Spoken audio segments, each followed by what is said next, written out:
सूचना केवल हमारे विचार हैं, वित्तीय सलाह नहीं। निर्णय लेने से पहले खुद शोध करें। किसी भी लाभ या हानि के लिए हम उत्तरदायी नहीं हैं।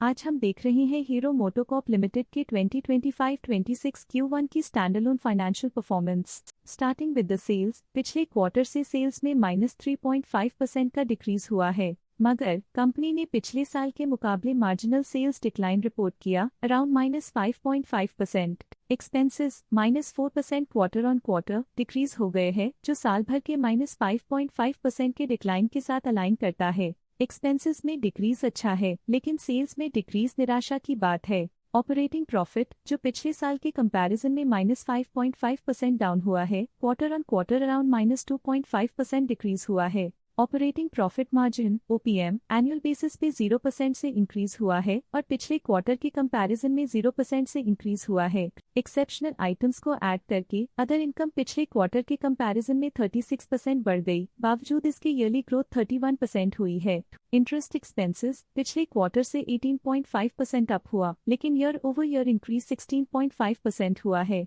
डिप्रिशिएशन कॉस्ट में 0.5% का क्लाइम देखने को मिला और ईयरली बेसिस पे -0% का डिक्रीज देखा गया। Profit before tax annually -0.5% decrease हुआ, लेकिन प्रोसीडिंग क्वार्टर से 3% बढ़ा है। इस साल कंपनी ने 25% टैक्स पे किया और क्वार्टरली कंपनी ने 24% टैक्स पे किया है। नेट प्रॉफिट ने ईयर ऑन ईयर 0% का इंक्रीज दिखाया, लेकिन लास्ट क्वार्टर से 4% का इंक्रीज हुआ है।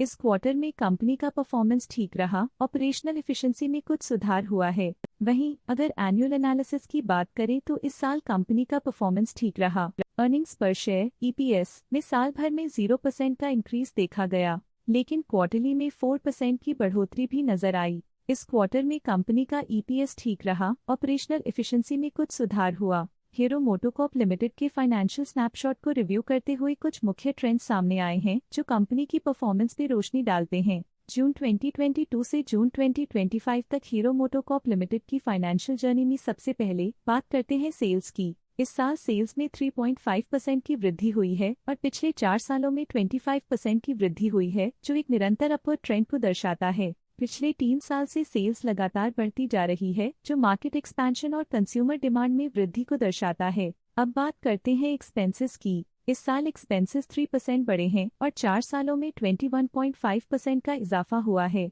इस साल सेल्स और एक्सपेंसेस एक साथ बढ़ रहे हैं, जो बैलेंस्ड ऑपरेशनल अप्रोच को दर्शाता है। ऑपरेटिंग प्रॉफिट का सफर स्टेडिली ऊपर चढ़ रहा है, इस साल 5% की बढ़ोतरी के साथ और पिछले 4 सालों में 52% का नोटिसेबल राइज हुआ है। पिछले 3 साल से ऑपरेटिंग प्रॉफिट लगातार बढ़ रहा है, जो कॉस्ट मैनेजमेंट और ऑपरेशनल कुशलता को दर्शाता है। नेट प्रॉफिट का सफर ऊपर की ओर चल पड़ा है, इस साल 1% की चढ़ाई के साथ पिछले 4 सालों में 69% की शानदार वृद्धि हुई है। पिछले 3 साल से नेट प्रॉफिट लगातार बढ़ रहा है, जो फाइनेंशियल हेल्थ को मजबूती देते हुए इन्वेस्टर्स का ध्यान आकर्षित करता है। इस साल EPS में -17% की कमी के बावजूद लंबी अवधि में देखा जाए तो 29% की मजबूत वृद्धि हुई है। इस साल EPS में कमी आने के बावजूद पिछले सालों की ग्रोथ कंपनी की मजबूत ओवरऑल परफॉर्मेंस को अंडरलाइन करती है। चलिए अब बात करते हैं शेयर होल्डिंग पैटर्न की। हीरो मोटोकॉर्प की शेयर होल्डिंग रिपोर्ट्स कुछ इस प्रकार की हैं, जो अननोन 2025 के तक चलता है।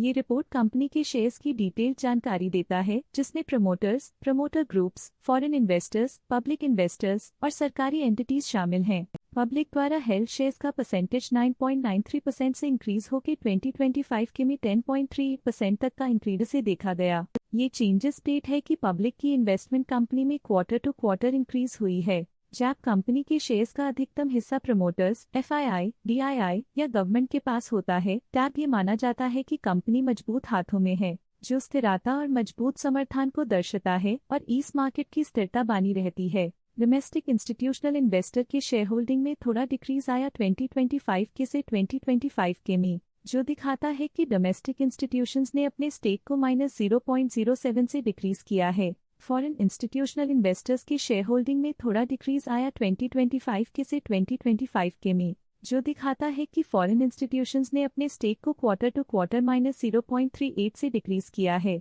जिसे पता चलता है कि उन्होंने अपनी इन्वेस्टमेंट्स को पुल बैक किया है।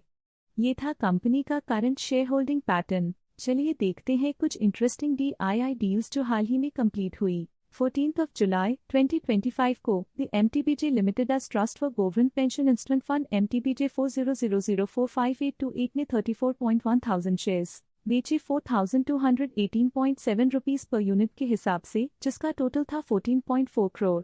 14th of July 2025 को the MTBJ Limited as Trust for Government Pension Investment Fund MTBJ 4000045849 ने 34.1 शेयर्स अपने पोर्टफोलियो में शामिल किए 4218.7 रुपीस पर यूनिट के हिसाब से, जिसका टोटल था 14.4 करोड़। उम्मीद करते हैं कि इस क्वार्टर के DII डील्स का ये विश्लेषण आपको पसंद आया होगा और उपयोगी लगा होगा। अब नजर डालते हैं हीरो मोटोकॉर्प के स्टॉक रिकमेंडेशन पे। डॉट स्टॉक का करंट प्राइस 4745.75 रुपीस चल रहा है। मोतीलाल ओसवाल ने स्टॉक की बाय रिकमेंडेशन दी थी।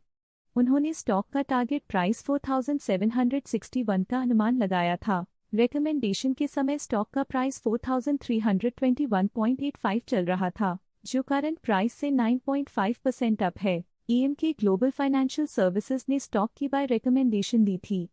उन्होंने स्टॉक का टारगेट प्राइस 5600 का अनुमान लगाया था। रिकमेंडेशन के समय स्टॉक का प्राइस 4278.1 चल रहा था, जो करंट प्राइस से 41.5% अप है। LKP सिक्योरिटीज लिमिटेड ने स्टॉक की बाय रिकमेंडेशन दी थी। उन्होंने स्टॉक का टारगेट प्राइस 5211 का अनुमान लगाया था। रिकमेंडेशन के समय स्टॉक का प्राइस 4278.1 चल रहा था, जो करंट प्राइस से 24.1% अप है। प्रभुदास लिल्लाधर ने स्टॉक की बाय रिकमेंडेशन दी थी। उन्होंने स्टॉक का टारगेट प्राइस 4736 का अनुमान लगाया था। रिकमेंडेशन के समय स्टॉक का प्राइस 4278.1 चल रहा था, जो करंट प्राइस से 17.9% डाउन है। शेर खान ने स्टॉक की बाय रिकमेंडेशन दी थी। उन्होंने स्टॉक का टारगेट प्राइस 6057 का अनुमान लगाया था। रिकमेंडेशन के समय स्टॉक का प्राइस 4588.7 चल रहा था, जो करंट प्राइस से 30.2% अप है। आज के लिए फाइनेंशियल सेक्टर में इतना ही। देखने के लिए धन्यवाद। स्टॉक लेटेस्ट न्यूज अपडेट के लिए चैनल को सब्सक्राइब करें और वीडियो को लाइक एंड शेयर करें।